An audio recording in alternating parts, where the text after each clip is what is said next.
The fastest way to lose your power is to mistake someone's dignity for weakness. On a warm Tuesday evening in Northern Virginia, the parking lot outside a neighborhood grocery store looked like any other place where ordinary lives quietly crossed paths. Shopping carts rattled across the pavement, families loaded groceries into SUVs, and the fading sunlight reflected off rows of parked cars. Then, in a matter of seconds, every casual conversation stopped. Officer Ethan Walker stepped out of his patrol vehicle after responding to a report about a suspicious person lingering near the entrance. His eyes settled immediately on Danielle Brooks, a poised black woman in her mid-30s wearing a navy blazer over a white blouse, holding a leather briefcase in one hand and a reusable shopping bag in the other. Danielle had just finished buying dinner after leaving a federal training seminar, unaware that she was about to become the center of everyone's attention. Walker called out firmly for her to stop where she was. Danielle immediately complied, turning toward him with calm curiosity instead of panic. As the officer continued issuing commands in a loud voice, curious shoppers stepped back, creating a wide circle around the scene. Several people instinctively reached for their phones, sensing that something unusual was unfolding. Danielle kept both hands clearly visible and spoke in a steady, respectful tone. "Officer, I'm listening. Please tell me what's happening." Instead of answering her question directly, Walker's expression hardened as he insisted that she remain exactly where she stood while he continued questioning her presence. Danielle glanced around the parking lot, noticing frightened children watching from behind their parents and elderly customers pausing beside their vehicles. She realized that every word spoken during the next few minutes would shape how everyone remembered this moment. She chose calm over anger. She chose patience over pride. Her measured voice contrasted sharply with the growing tension surrounding them. Walker interpreted her composure as defiance rather than confidence, and his assumptions only deepened. He questioned why someone, dressed in business attire, was carrying a leather briefcase into a grocery store after business hours.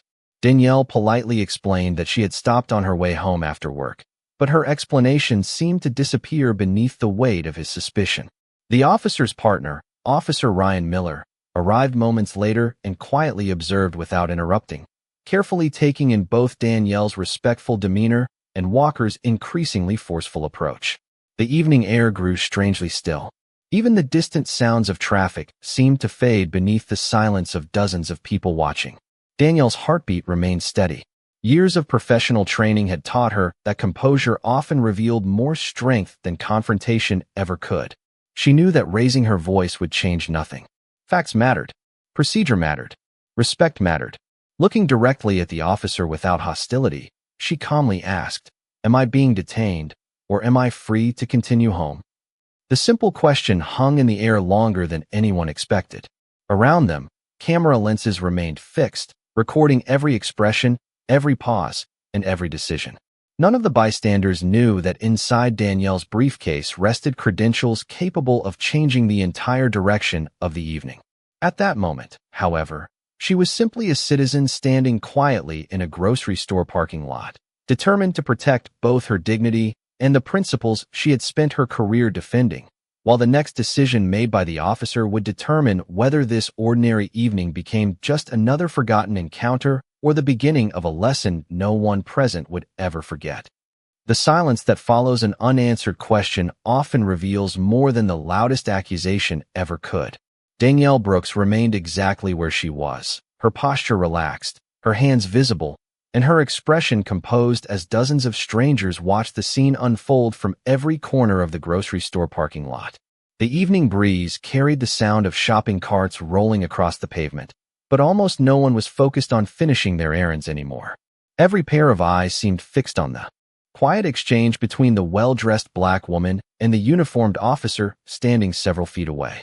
Officer Ethan Walker studied Danielle with growing certainty that something about her story did not fit his expectations. He glanced at the leather briefcase resting comfortably at her side, then back at her tailored blazer, and finally toward the reusable grocery bag that contained nothing more unusual than fresh vegetables, bread, and bottled water. Instead of recognizing the ordinary details of someone stopping at the store after work, he continued searching for reasons to justify his suspicion. Danielle noticed his hesitation without reacting emotionally. Years spent working in high-pressure situations had taught her that people often revealed themselves most clearly during moments of uncertainty. She kept her breathing steady and waited for facts to replace assumptions. Officer Ryan Miller quietly shifted his attention between his partner and Danielle. Unlike Walker, he listened carefully to every word she spoke. Her answers were direct, respectful, and remarkably consistent. There was no sign of panic, no attempt to leave, and no hostility in her voice. Miller found himself wondering what had caused an ordinary call to become such an unusually tense encounter. Around them, more phones appeared above the growing crowd. Some people whispered to one another, trying to guess what had happened before they arrived.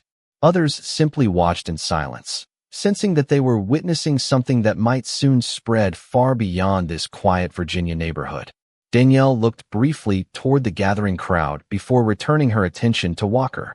She understood that everyone present would remember not only what happened, but also how each person chose to respond. Calmness, she reminded herself, was not weakness. It was discipline. Walker asked another series of questions about where she had come from, where she worked, and why she happened to be carrying a professional briefcase into a grocery store after business hours. Danielle answered each question honestly without raising her voice. She explained that she had attended meetings throughout the day, stopped to pick up groceries for dinner, and was preparing to drive home. Her explanation was simple because it was true, yet the simplicity seemed only to deepen Walker's doubts. He took another look at the briefcase and requested identification with increasing insistence. Danielle nodded politely. "Officer, I will gladly cooperate within the law," she replied calmly. "Before I reach for anything, I simply want to understand your instructions so that there is no misunderstanding."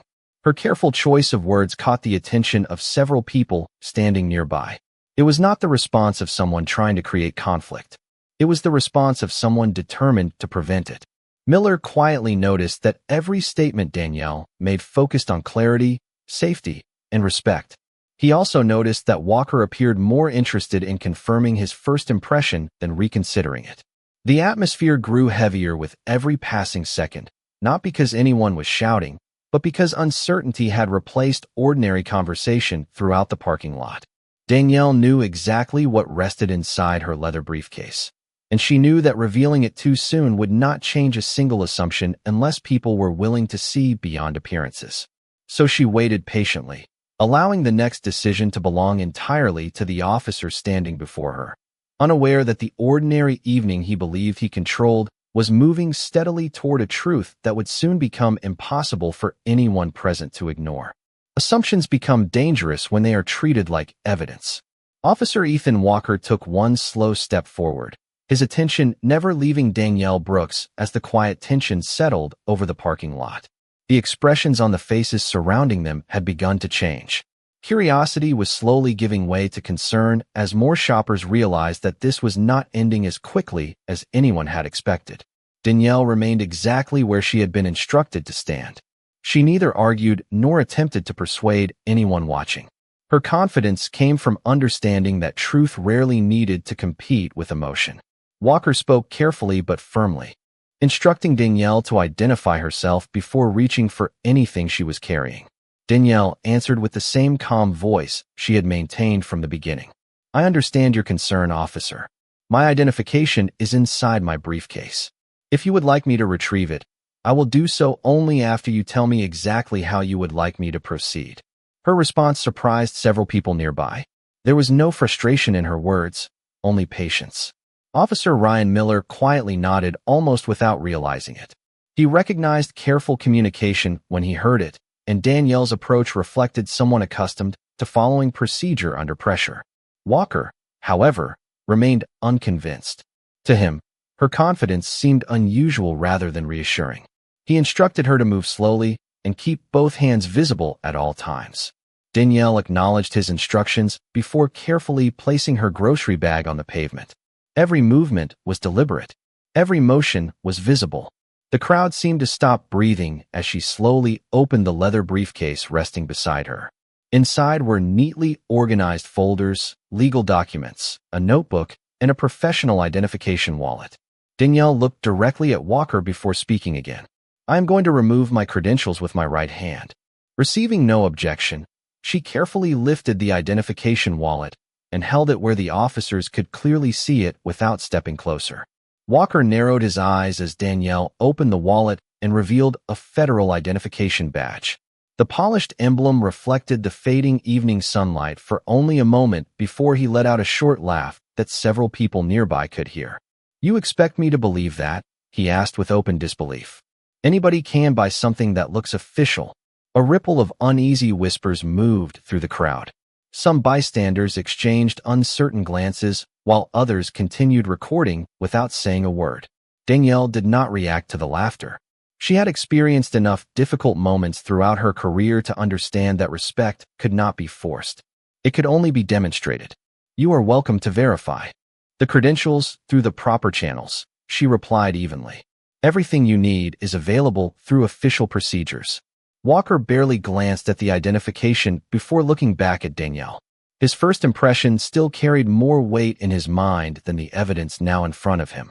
Miller, however, leaned forward slightly, studying the badge from where he stood.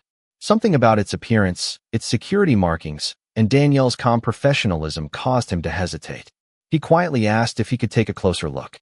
Danielle nodded immediately and held the credentials where they remained fully visible without taking another step. The atmosphere changed almost imperceptibly. What had begun as a routine response was no longer guided only by suspicion. Doubt had entered the conversation, and with it came the possibility that the next decision would determine not only how the evening ended, but how every person standing in that parking lot would remember what professionalism, fairness, and accountability truly looked like. Truth has a quiet way of arriving long before people are willing to recognize it. Officer Ryan Miller accepted Danielle Brooks's identification wallet with careful hands, studying every detail without rushing to judgment. His eyes moved across the security features, the official seal, and the professional credentials displayed inside. The more closely he examined them, the more his expression shifted from curiosity to concern. He looked up at Danielle, then back toward Officer Ethan Walker, who remained convinced that the situation was exactly as he had imagined from the beginning. "It appears legitimate," Miller said calmly, choosing his words with care. Walker dismissed the observation almost immediately. "Appearances can be convincing," he replied. "We still need verification." Danielle gave a slight nod. "I agree," she answered without hesitation. "Verification is the appropriate next step. There is an official number available through dispatch if you would like to confirm my credentials." Her willingness to encourage verification surprised several people standing nearby. It was not the response anyone expected, from someone whose identification had just been questioned in front of a growing crowd. Instead of showing frustration, Danielle appeared almost relieved that the conversation had finally reached a point where facts could replace assumptions. Miller glanced once more at the identification before quietly stepping toward his patrol vehicle to contact dispatch. Walker remained where he stood, watching Danielle closely while the surrounding crowd continued recording the encounter. The parking lot had become unusually silent. Even those who had arrived only moments earlier sensed that something significant was unfolding. Parents quietly guided their children closer, shoppers paused beside loaded grocery carts, and employees inside the store occasionally looked through the front windows to see why so many people had gathered outside. Danielle rested one hand lightly on the closed leather briefcase and patiently waited. She understood that professional credibility was never established by emotion but by procedure. She had spent years working alongside investigators, prosecutors, and law enforcement officers who respected evidence above personal opinion. She hoped that same principle would prevail here. Inside the patrol vehicle, Miller spoke carefully with dispatch, providing the information exactly as it appeared on the credentials. The response did not come immediately. Several long seconds passed, each one stretching the anticipation across the parking lot. Walker folded his arms, convinced that the delay supported his suspicions. Danielle simply watched the evening sky darken above the shopping center, refusing to let uncertainty disturb her composure. Finally, the patrol radio crackled with a response. Miller listened silently, his posture changing almost instantly. He asked for confirmation a second time, repeated the information, and received the same answer again. After ending the transmission, he remained still for a brief moment before stepping back toward Walker with an expression that was noticeably more serious than before. He lowered his voice, so only his partner could hear the first few words, but their conversation was impossible to hide completely from the attentive crowd. Walker's confident expression began to fade as Miller quietly explained that the credentials had been confirmed through official channels and that Danielle Brooks was indeed employed in a federal law enforcement capacity. Danielle offered no smile of satisfaction and no words of triumph. She simply stood with the same calm dignity she had shown since the encounter began. Around them, several bystanders exchanged surprised glances as the atmosphere shifted from suspicion toward reflection. The evening had not changed because Danielle had raised her voice. It had changed because the facts had finally been given an opportunity to speak for themselves, and everyone present could now feel that the next moments would be remembered not for accusations, but for the choices each person made after learning the truth. The moment people stop defending assumptions is often the moment they begin seeing reality. Officer Ethan Walker listened as Ryan Miller quietly repeated the confirmation one more time, making certain there had been no misunderstanding over the patrol radio. The credentials had been verified through official channels, and Danielle Brooks was exactly who she had represented herself to be. For the first time since arriving at the grocery store, Walker allowed himself a long silence.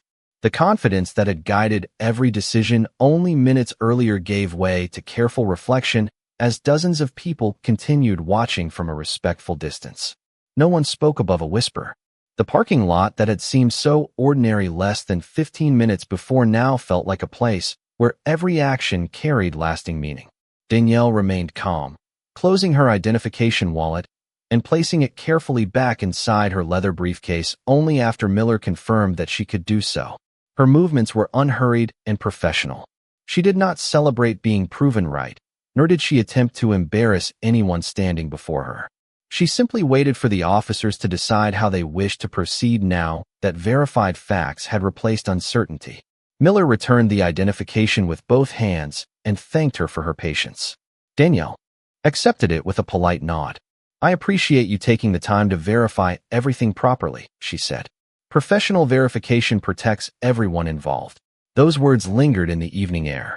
Several people standing nearby lowered their phones, sensing that the story unfolding before them had become something far more important than a dramatic confrontation. It had become a lesson in how quickly assumptions could shape an encounter and how essential it was to let procedure guide difficult decisions. Walker looked around and noticed the many cameras that had quietly documented every stage of the interaction. He understood that the recordings would show not only what had been said, but also how every person had responded when new information emerged. His posture softened noticeably. Instead of continuing to defend his earlier conclusions, he finally addressed Danielle directly. "I appreciate your cooperation," he said in a measured voice. Danielle met his eyes without anger. "Cooperation works best when it is shared," she replied gently. "Public trust depends on all of us following the same standards." Before either officer could respond, several dark sport utility vehicles entered the shopping center and parked calmly along the edge of the lot. Their arrival drew the attention of everyone present, not because of speed or excitement, but because of the quiet professionalism with which they approached. A small group of federal personnel stepped out, dressed in business attire, carrying themselves with the confidence of people responding to verified information rather than speculation. One of them recognized Danielle immediately and greeted her respectfully by name. Danielle acknowledged the greeting with a brief smile and introduced the officers in front of her with complete professionalism, carefully describing the encounter as one that had begun with concern and had ultimately been resolved through proper verification. She avoided exaggeration, blame, or personal criticism. The senior federal representative thanked the local officers for remaining on scene and calmly requested that everyone exchange the information necessary to complete routine documentation. The atmosphere shifted once again, no longer defined by conflict, but by accountability and mutual professionalism. As the last rays of sunlight disappeared beyond the Virginia skyline, many of the bystanders quietly returned to their cars carrying more than groceries.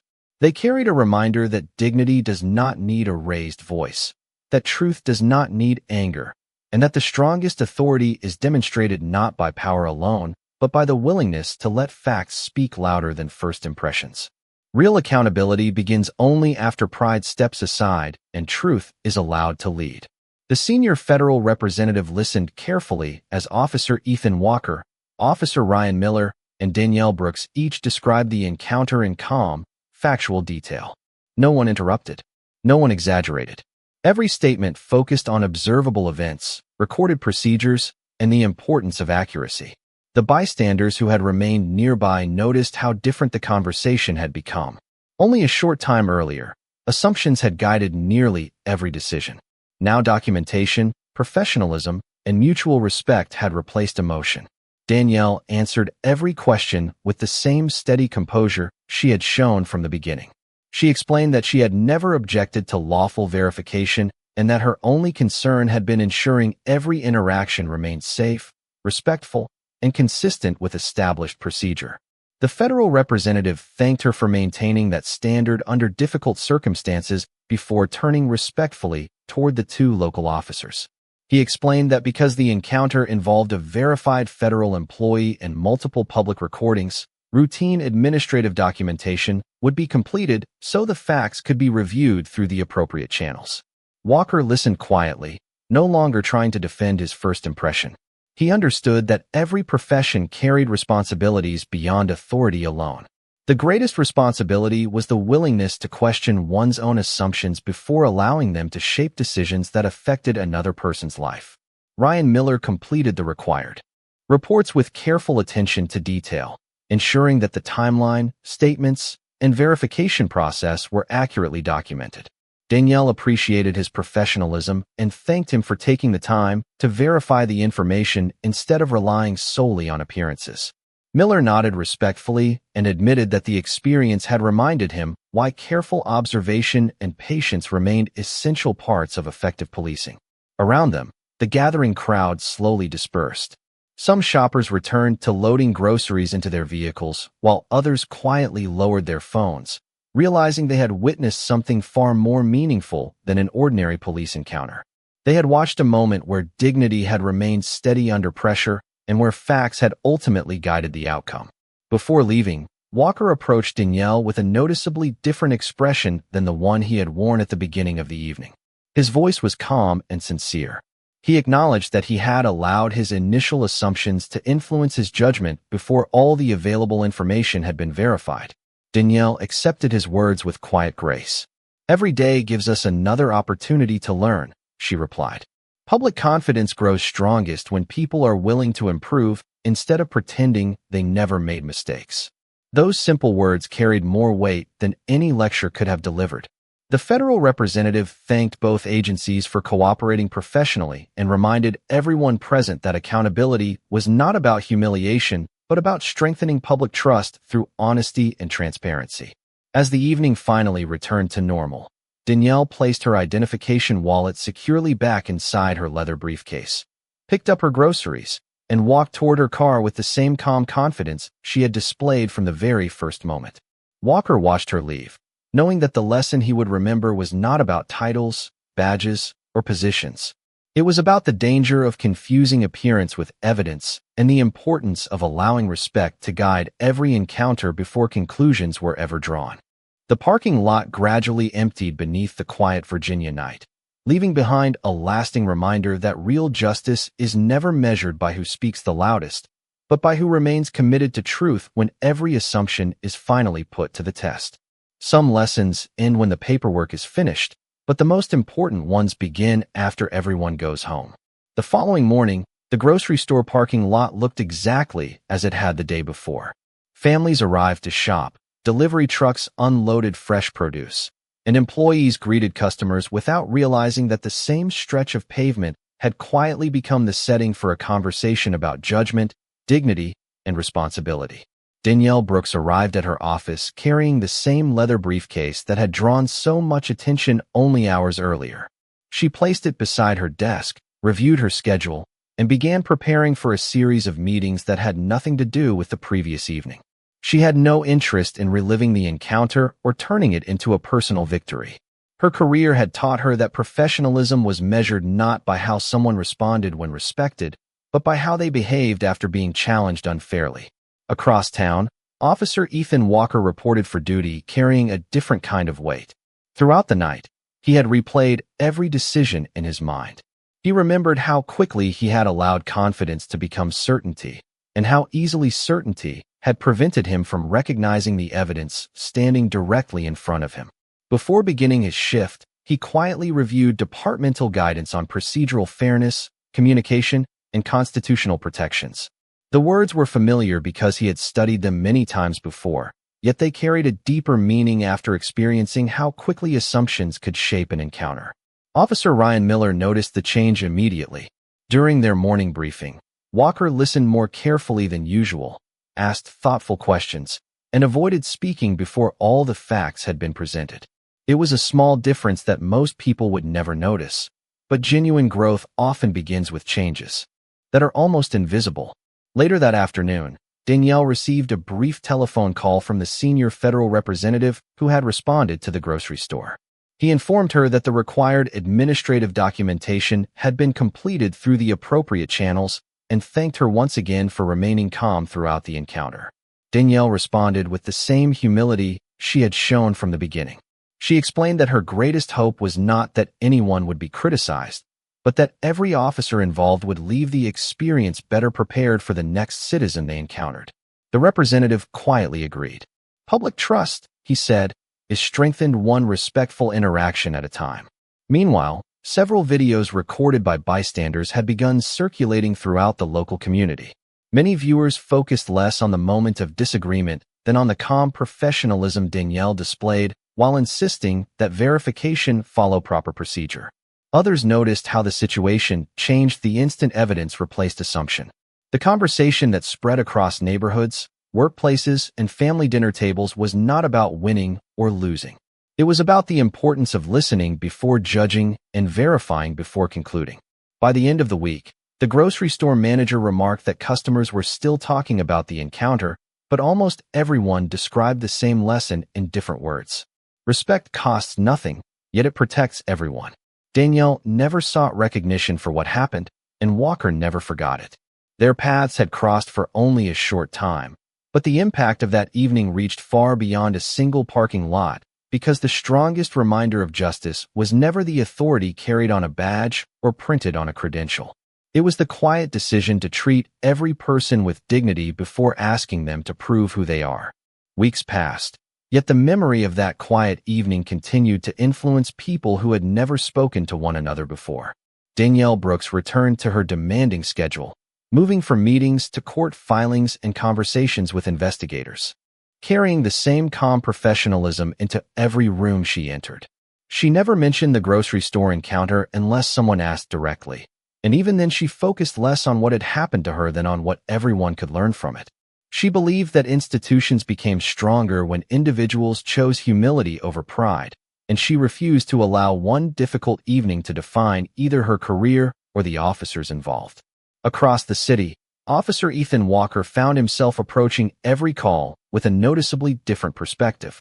Instead of allowing first impressions to shape his decisions, he paused long enough to gather information before reaching conclusions. His questions became more thoughtful, his tone more measured, and his willingness to listen became one of the quiet changes noticed by supervisors, fellow officers, and members of the community alike. No formal speech announced the transformation. It appeared gradually through dozens of ordinary interactions that no camera ever recorded. Ryan Miller observed the difference with quiet satisfaction. He understood that meaningful growth rarely happened during dramatic moments. It happened afterward, when no one was watching and people decided whether they would repeat old habits or build better ones. During one community outreach event at a local elementary school, Walker answered questions from children about becoming a police officer. One student asked what the most important part of wearing a badge was. Walker paused before answering. He smiled gently and said, "Listening before deciding." The simple response surprised even him because only weeks earlier he might have answered very differently. Danielle received an invitation to speak at a professional seminar attended by attorneys, investigators, and local law enforcement leaders. Rather than discussing legal theory alone, she shared a broader message about public confidence. She reminded the audience that every encounter between a citizen and an officer represented an opportunity either to strengthen trust or weaken it. Respect, she explained, was not something earned only after credentials were displayed. It should exist at the very beginning of every conversation because dignity belonged to every person equally. Her words were met with thoughtful silence before the room filled with sincere applause. Several officers approached her afterward, thanking her for presenting the subject without anger or accusation. They appreciated that she had focused on solutions instead of blame. Danielle thanked them in return, explaining that lasting progress depended on honest conversations rather than public humiliation. The story eventually faded from neighborhood conversations as newer events captured people's attention, yet its lesson quietly remained. The grocery store employees remembered the respectful ending more clearly than the tense beginning. The bystanders who had recorded the encounter often told friends that the most remarkable part was not the federal credentials or the official verification. It was watching someone remain calm when every reason existed to become frustrated. Months later, Walker happened to visit the same grocery store while shopping after work. As he walked through the familiar parking lot, he glanced toward the place where the encounter had unfolded. Nothing about the pavement suggested anything extraordinary had ever happened there. Yet he understood that the location had become a personal reminder that justice begins long before documents are verified and authority is confirmed. It begins the moment one human being chooses to see another as deserving of patience, fairness, and respect. Danielle had walked away carrying nothing more than groceries and a leather briefcase. But the lesson she left behind continued traveling much farther than either of them could have imagined. Nearly a year after that quiet evening, the details of the encounter had faded from most people's memories, but its influence remained woven into countless ordinary moments that no newspaper would ever report. Danielle Brooks continued serving with the same integrity that had guided her throughout her career, never allowing one difficult experience to harden her view of others. She understood that justice was never strengthened by resentment. It was strengthened every time fairness prevailed over assumption. Her colleagues often admired the calm confidence she carried into every meeting, every investigation, and every courtroom, yet few of them knew that one of her greatest lessons had taken place in the parking lot of an ordinary grocery store at the end of a long workday. Officer Ethan Walker also continued serving his community, but he carried something different into every shift. Before approaching any citizen, he reminded himself to gather facts before forming conclusions. Before asking difficult questions, he remembered the importance of listening carefully to the answers. The lesson was no longer a painful memory. It had become a professional standard that quietly influenced every decision he made. Fellow officers noticed that people seemed more willing to speak with him, and community members responded to the respect they received with greater trust in return. Ryan Miller occasionally reflected on that evening as well. Whenever younger officers asked him what experience had most changed the way he viewed police work, he never described dramatic arrests or dangerous situations. Instead, he spoke about the value of patience, verification, and treating every individual with dignity before knowing anything about their background. He reminded them that professionalism is tested most clearly when certainty feels easiest. Months later, Danielle and Walker unexpectedly crossed paths during a community partnership event organized to strengthen relationships between law enforcement agencies and local residents. There were no flashing lights, no cameras held by anxious bystanders, and no tension hanging in the air. Families laughed together, children explored emergency vehicles with excitement, and neighbors shared conversations over simple refreshments. Walker approached Danielle with a genuine smile and thanked her once again for the grace she had shown during one of the most difficult moments of his career. Danielle returned the smile warmly. "We all represent something larger than ourselves," she said. "The question is whether people leave an encounter believing the system became stronger because of how we treated each other." Walker nodded quietly, because he already knew the answer. The system became stronger only when those within it were willing to learn. As the afternoon came to an end, the sun settled gently across the Virginia skyline, casting long shadows over the community gathered together. No one looking around would have guessed that two people standing a few feet apart had once met under circumstances filled with misunderstanding. They simply appeared to be professionals who respected one another and shared the same commitment to serving the public with fairness. Danielle picked up her familiar leather briefcase before heading toward her car, while Walker returned to greeting families preparing to leave the event. Neither of them needed to revisit the past because its lesson had already accomplished its purpose. Sometimes justice does not arrive with applause, punishment, or revenge. Sometimes it arrives quietly, changing hearts instead of headlines. And long after the recordings are forgotten, the strongest badge anyone can carry is the character that refuses to judge another person before giving truth the chance to speak.